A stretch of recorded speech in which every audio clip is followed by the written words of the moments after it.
प्रदेश के मुख्यमंत्री पुष्कर सिंह धामी ने शासन स्तर कई बड़े बदलाव किए हैं। मुख्यमंत्री के आदेश पर कई आईएएस और पीसीएस ऑफिसर्स के तबादले कर दिए गए हैं, जिसमें 4 डीएम, 31 आईएएस अधिकारी और 24 पीसीएस ऑफिसर्स शामिल हैं।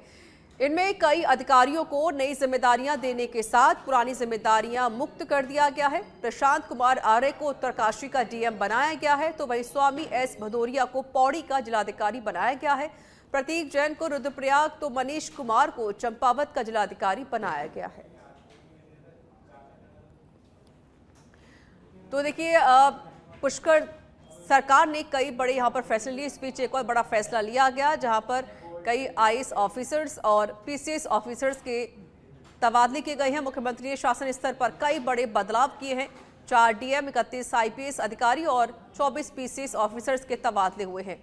प्रशांत कुमार आर्य को उत्तरकाशी का डीएम बनाया गया है।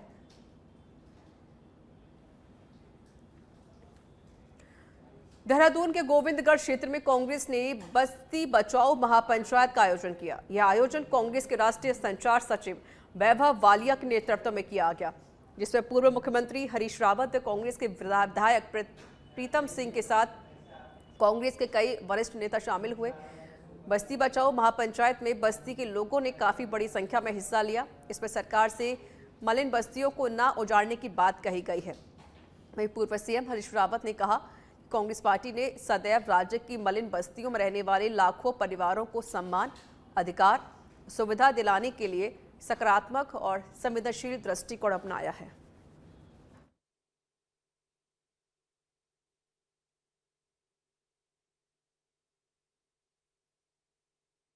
तो देखिए, बड़ी जानकारी दे रहे हैं। बता दें आपको कि बस्ती बचाओ महापंचायत का आयोजन यहाँ पर कांग्रेस पार्टी ने किया है। राष्ट्रीय संचार सचिव वैभव के नेतृत्व में ये आयोजन किया गया और साथ ही पूर्व सीएम हरीश रावत कार्यक्रम में मौजूद रहे और उन्होंने भी सरकार से अपील की है कि जो मलिन बस्तियां उनको ना उजाड़ा जाए। जब मलिन बस्तियों को मालिकाना हक देने का ऐलान राज्य की विधानसभा ने कर दिया, तुमने उस प्रोसेस को लागू नहीं किया, तो उनको प्रोटेक्शन है। तुम उनको बिना कानून की विधि का पालन किए हुए उस जमीन को अध्याप्त किए बिना, उनको उचित मुआवजा या कहीं उनका पुनर्वासित किए बिना तुम उनको उजाड़ी नहीं, उनको नोटिस ही नहीं दे सकते। ये तो नोटिस भी इनवैलिड हैं जो नोटिस दिए जा रहे हैं। ये नोटिस भी अवैधानिक हैं और हम इसका विरोध करते हैं। ये आतंक पैदा कर रहे हैं, हम इस आतंक के विरोध में हैं। चारधाम यात्रा में हो रहे हेलीकॉप्टर हादसे को लेकर सरकार लगातार लगाम लगाने का प्रयास कर रही है। 15 जून को हुए हेलीकॉप्टर हादसे पर धामी सरकार ने कड़ा एक्शन लिया है। सरकार ने हेलीकॉप्टर संचालित करने वाली कंपनी पर एफआईआर दर्ज की, तो वहीं 2 पायलट के लाइसेंस को भी केदार घाटी के लिए अनफिट कर दिया गया है। बद्रीनाथ केदारनाथ मंदिर समिति के अध्यक्ष ने भी इन हादसों पर चिंता जताई है। उन्होंने कहा कि चारधाम यात्रा में हेलीकॉप्टर सेवा देने वाले कर्मचारी और तीर्थयात्री सुरक्षा मानकों को अनदेखा करते हैं, जिसकी वजह से यह हादसे होते हैं।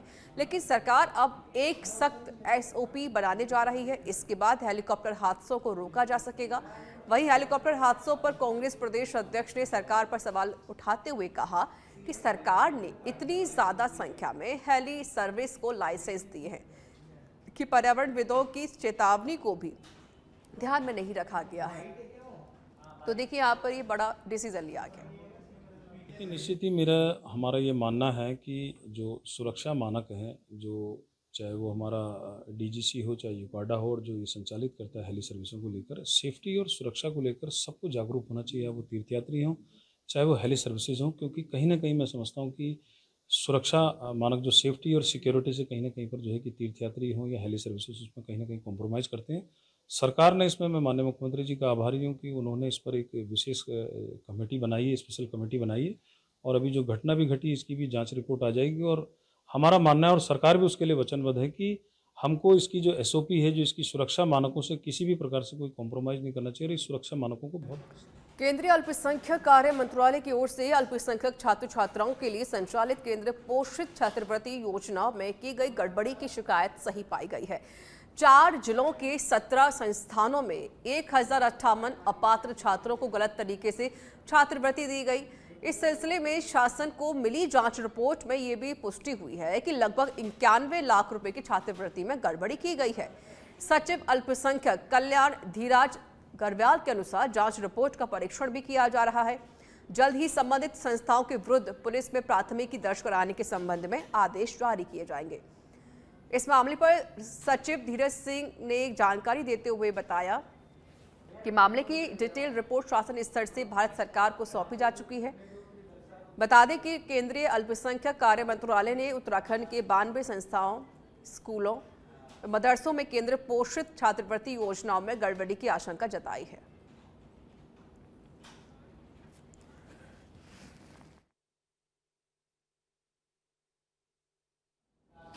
तो देखिए, जांच रिपोर्ट का परीक्षण यहां पर किया गया। संबंधित संस्थाओं के विरुद्ध प्राथमिकी दर्ज होगी। कई ऐसे छात्र छात्राएं थी जिन्होंने गलत तरीके से उन्हें छात्रवृत्ति दी गई। देखिए, गवर्नमेंट ऑफ इंडिया के निर्देश पे इसमें ऐसा नहीं कि केवल उत्तराखंड के में ही इसकी जांच हुई है। पूरे भारतवर्ष में जो छात्रवृत्तियां अल्पसंख्यक बच्चों के लिए बांटी गई हैं 2021, 22 और 22-23 में, तो उसमें कुछ खामियां नज़र आई थी। तो उस पर गवर्नमेंट ऑफ इंडिया ने एक डायरेक्शन सारे स्टेट्स को दिया था कि इसमें एक वृहद रूप से जांच करा लें और डिस्ट्रिक्ट एडमिनिस्ट्रेशन के माध्यम से जांच करा लें। तो उसमें हमने 13 जनपदों के जिलाधिकारियों से रिक्वेस्ट की थी कि आप इसमें डिटेल एक जांच करवा के सारे इंस्टीट्यूट अपनी रिपोर्ट हमें सबमिट करें। तो हमारे स्टेट में लगभग 92 इंस्टीट्यूट ऐसे थे जिनकी सूची हमें प्राप्त हुई थी। तो उसमें हम लोगों ने जब डिटेल इंस्पेक्शन हम लोगों ने कराया है, तो उसमें 92 इंस्टीट्यूट में से 17 इंस्टीट्यूट ऐसे हैं जिसमें लगभग 1058 स्टूडेंटों के नाम पे छात्रवृत्ति प्राप्त की गई है, लेकिन वो बच्चे या तो वहाँ पढ़ नहीं रहे थे या फिर अल्पसंख्यक समुदाय के नहीं थे।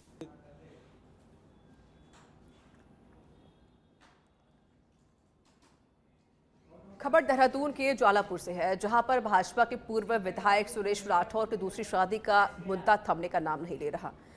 कांग्रेस ने भाजपा पर पूर्व विधायक को अभी तक पार्टी से निलंबित नहीं करने के आरोप लगाए हैं। तो कांग्रेस के आरोप पर धर्मपुर से भाजपा विधायक विनोद चमोली ने कांग्रेस को खुली चुनौती देते हुए कहा कि कांग्रेस सिर्फ बयानबाजी तक सीमित ना रहे, अगर हिम्मत है तो मुकदमा दर्ज कराए। उन्होंने कहा कि मैं कांग्रेस को इस चीज के लिए प्रेरित भी कर रहा हूं कि वह खुलकर आगे आए और इस मुद्दे पर लिखित शिकायत दर्ज करें।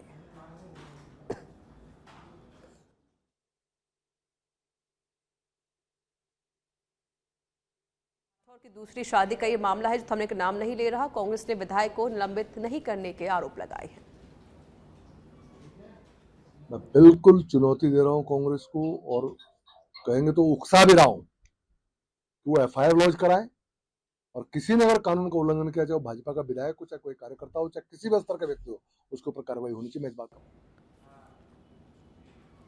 खबर पौड़ी से है, जहां पर एसएसपी पौड़ी लोकेश्वर सिंह ने पुलिस लाइन में थाना प्रभारियों की मासिक अपराध समीक्षा बैठक की। बैठक के दौरान उन्होंने कहा कि साइबर धोखाधड़ी की घटनाओं को गंभीरता से लेते हुए तत्काल मुकदमा दर्ज करें और आईटी एक्ट की धाराओं में बढ़ोतरी करते हुए नागरिकों को साइबर अपराधों से बचाव के प्रति जागरूक करें। एसएसपी ने बताया कि त्रिस्तरीय चुनाव की तैयारियों के साथ साथ आगामी कांवड़ यात्रा की तैयारी को लेकर भी पुलिस प्रशासन को निर्देश जारी किए गए हैं। वहीं बैठक में बेहतरीन काम करने वाले पुलिस कर्मियों को सम्मानित भी किया गया। तो पौड़ी से जानकारी है, जहां पुलिस लाइन में मासिक अपराध समीक्षा की महत्वपूर्ण बैठक हुई। एसएसपी ने साइबर घटनाओं को गंभीरता से लेने के सभी अधिकारियों को निर्देश दिए हैं। कांवड़ यात्रा को लेकर अब पुलिस प्रशासन तैयारी कर रहा है, जिसको लेकर निर्देश जारी कर दिए गए हैं। पुलिस लाइन पौड़ी में हमारे द्वारा क्राइम मीटिंग का आयोजन किया गया था, जिसमें सभी हमारे अधिकारी कर्मचारीगण का सैनिक सम्मेलन लिया गया। फिर उसके बाद क्राइम मीटिंग ली गई, जिसमें एक तो अग्रिम माह में हमारी जो लोकल पंचायती राज इलेक्शन है उनके ऊपर हम लोगों ने सभी को डायरेक्शंस दिए हैं, और इसके साथ ही जो मानसून के मद्देनज़र जो हमें प्रिकॉशंस लेनी है, जो तैयारियां करनी है, उसकी समीक्षा की गई है। और इसी के साथ अगले माह चूँकि कावड़ मास यात्रा भी प्रस्तावित है, तो उसकी भी समीक्षा की गई है और जो डायरेक्शंस हैं वो हमारे द्वारा यहाँ पे दिए गए हैं। आज हरिद्वार के जिला अस्पताल प्रबंधन की कार्यशैली से नाराज अस्पताल के ही एक सरकारी डॉक्टर पिछले 4 दिनों से अनशन पर है। डॉक्टर विकासदीप ने बताया कि अस्पताल की बिल्डिंग जर्जर है, जिसको ध्वस्त कर अस्पताल का नव निर्माण किया जाना है, लेकिन उनकी मांग है कि जिला अस्पताल की बराबर में बनकर तैयार हुई 6 मंजिला बिल्डिंग में अस्पताल को शिफ्ट कर दिया जाए। अस्पताल को शिफ्ट करने के बजाय उनका तबादला पौड़ी कर दिया गया, इसलिए वे 4 दिनों से अनशन पर हैं। वहीं सीएमओ का कहना है कि जिला अस्पताल की बिल्डिंग को शिफ्ट किए जाने की प्रक्रिया लगातार चल रही है और डॉक्टर विकासदीप का ट्रांसफर भी रूटीन प्रक्रिया के तहत किया गया है। उन कर्मचारियों और मरीजों के हित में है। सिर्फ इतना सा है कि कुछ प्रक्रिया जो इसमें अपनाई गई वो सही नहीं रही, बात को ठीक से रखा नहीं गया, जिसकी वजह से मुझे लगता है कि शासन की तरफ से सही निर्णय नहीं आ पाया। यहाँ के पीएमएस की अकर्मण्यता की वजह से। ये मेरा निजी मैटर नहीं है, ये जो है सार्वजनिक ही है और सार्वजनिक हित में ही है। जो कर्मचारी जिन पर इसकी प्रभाव पड़ना है तो वो एक नहीं बल्कि 13 तो सफाई कर्मचारी हैं जो हमारे इसके, जैसे ही वो बिल्डिंग मानक के हिसाब से, तो उनकी तो ज़रूरत ही नहीं रह जाएगी। बस आज आखिरी दिन है, मैं जो आखिरी कोशिश है भाई इसके माध्यम से बस बात पहुंच जाए। देखिए, क्योंकि ये नीतिगत फैसला है और उच्च स्तर पर लिया जा चुका है और जो हमारा जिला अस्पताल है, मेला अस्पताल और सीआरडब्ल्यू मिला के दोनों जगह चलाया जाएगा और जब तक हमारी नई बिल्डिंग जिला अस्पताल की नहीं बन जाती है। ये एक अस्थायी व्यवस्था है, कांवड़ नहीं हुआ है। ये जो है स्थानांतरण शासन स्तर से जारी किया गया है, उसके तहत इनका सब हरिद्वार में शराब पीकर हंगामा और मारपीट कर रहे युवकों पर पुलिस ने ऑपरेशन लगाम के तहत कार्रवाई की है। दरअसल श्यामपुर थाना क्षेत्र के कांगड़ी में एक होटल के बाहर शराब पीकर कुछ युवक उत्पात मचा रहे थे।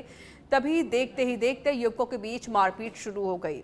तभी इसकी सूचना पुलिस को दी गई तो पुलिस मौके पर पहुंची और हंगामा कर रहे युवकों को पकड़कर थाने ले आई।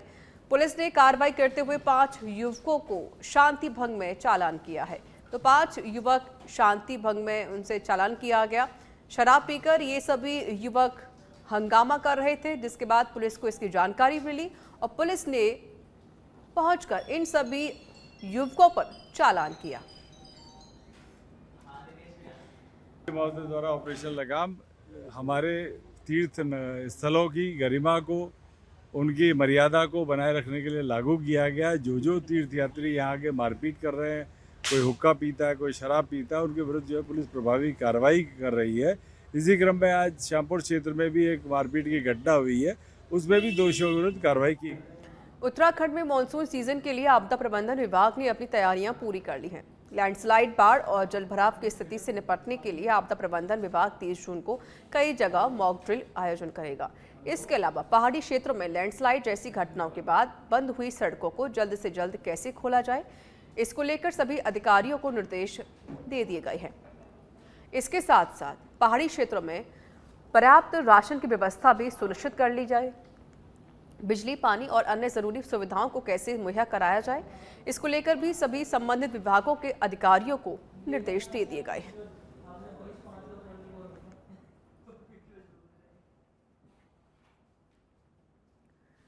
तो मानसून सीजन के लिए आपदा प्रबंधन ने तैयारी कर ली है। 30 जून को कई जगहों पर मॉक ड्रिल का आयोजन किया जाएगा। पहाड़ी क्षेत्रों में राशन व्यवस्था सुनिश्चित कर ली गई है। बिजली, पानी और अन्य सुविधाओं को लेकर निर्देश जारी कर दिए हैं। मानसून आने वाला है और मानसून के पूर्व जो तैयारियां की जानी होती हैं उसके बारे में बहुत ही विस्तृत दिशा निर्देश माननीय मुख्यमंत्री जी के स्तर से और चीफ सेक्रेटरी सर के स्तर से जारी किए गए हैं। हम लोग लगातार फॉलोअप कर रहे हैं जनपदों के साथ में। जो जोर दिया गया है इस बार की जो आपदा के बारे में लोगों को प्रशिक्षित करना, वो हम लगातार कर रहे हैं। जो उपकरण आपदा से डील करने के लिए हमारे पास होने चाहिए हैं, वो सारे उपकरण को रखरखाव करने के लिए, सबको सत्यापित करने के लिए, देखने के लिए एक बार लिस्ट बना के देख लें और सभी प्रकार के उपकरणों का लोगों को विधिवत चलाने का अभ्यास करा लें, ताकि जब कभी आवश्यकता पड़े हम उपकरण का सदुपयोग कर सकें अगर जनपद में किसी प्रकार से उपकरण खरीदने की आवश्यकता है। प्रदेश में मानसून सीजन लगभग शुरू हो चुका है। देहरादून में भी कई बार बारिश हो चुकी है। अक्सर बारिश में देहरादून के ड्रेनेज सिस्टम की पोल खुलती हुई नजर आती है। हर साल होने वाले जल भराव की समस्या से लोगों को जूझना पड़ता है। वहीं इस बार भी कई जगहों पर बारिश से जल भराव की समस्या देखने को मिली। इसी को लेकर देहरादून मेयर सौरभ थपलियाल ने कहा कि जल भराव की समस्या देहरादून में काफ़ी विकट है और विगत कई वर्षों से लगातार बढ़ रही है। इसी को देखते हुए इस बार नगर निगम पहले से ही सजग हो गया था और जेसीबी के माध्यम से नदी, नाले और सफाई कराई गई है। बता दें कि अब जिस तरीके से जल भराव की जो स्थिति बनी उसको लेकर अब नगर निगम की तैयारी की जा रही है। देखिए, जल भराव एक बड़ी विकट समस्या है देहरादून की, जो कि विगत कई वर्षों से और लगातार बढ़ती जा रही है। इसको लेके हम बहुत पहले ही सजग हो गए थे। हमने इस बार जो नदियां हमारी हैं, नाले हमारे हैं, तो इनमें हमने जेसीबी के माध्यम से और लगातार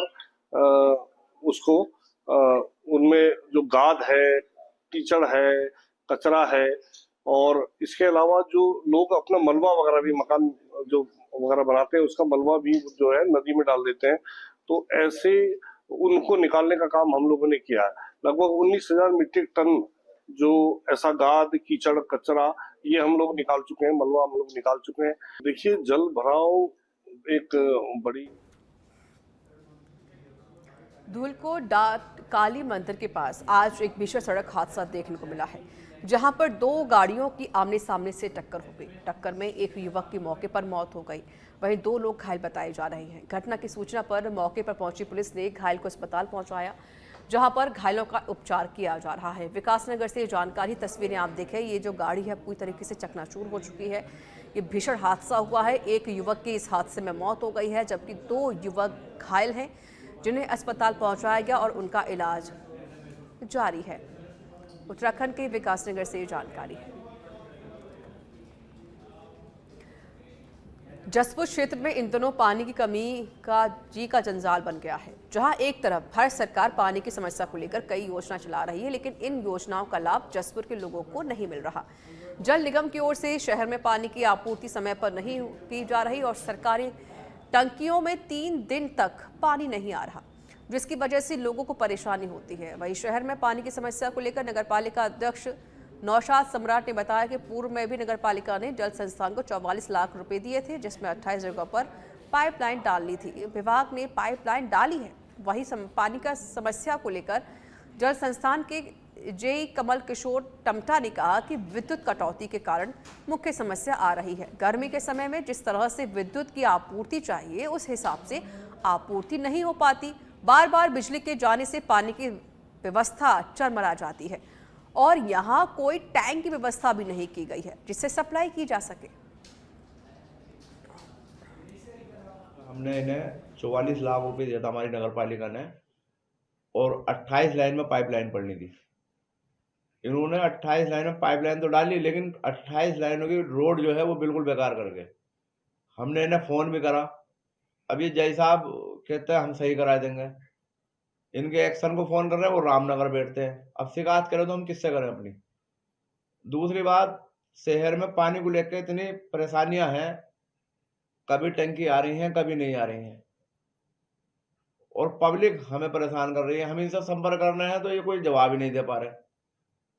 कोई कनेक्शन लेना आ रहा है, उससे 4500 रुपये गड्ढे के 9,000 रुपये ले रहे हैं ये। हमने इनसे कहा था कि अमृत योजना चल रही है, अमृत योजना में हमारे जसपुर शहर में आप काम करिए। मेन तो यहाँ पर तो विद्युत व्यवधान होने के कारण ज्यादा दिक्कत आ रही है। गर्मियों के टाइम पे विद्युत जिस हिसाब से हमको विद्युत की आपूर्ति चाहिए उस हिसाब से विद्युत की आपूर्ति नहीं हो पाती है, और बार बार लाइट का जाना, जिस लाइट के जाने से हमारे पानी की व्यवस्था हमारी चरमरा जाती है। उसे मेन ये है कि यहाँ पर कोई टैंकी नहीं है जिसे टैंकी से हम सप्लाई कर सकें। जितनी पॉपुलेशन के आधार पर हमारे पास जो पानी है, पानी की उपलब्धता हमारे पास 3 एमएलडी है और हमें पानी की जो आवश्यकता है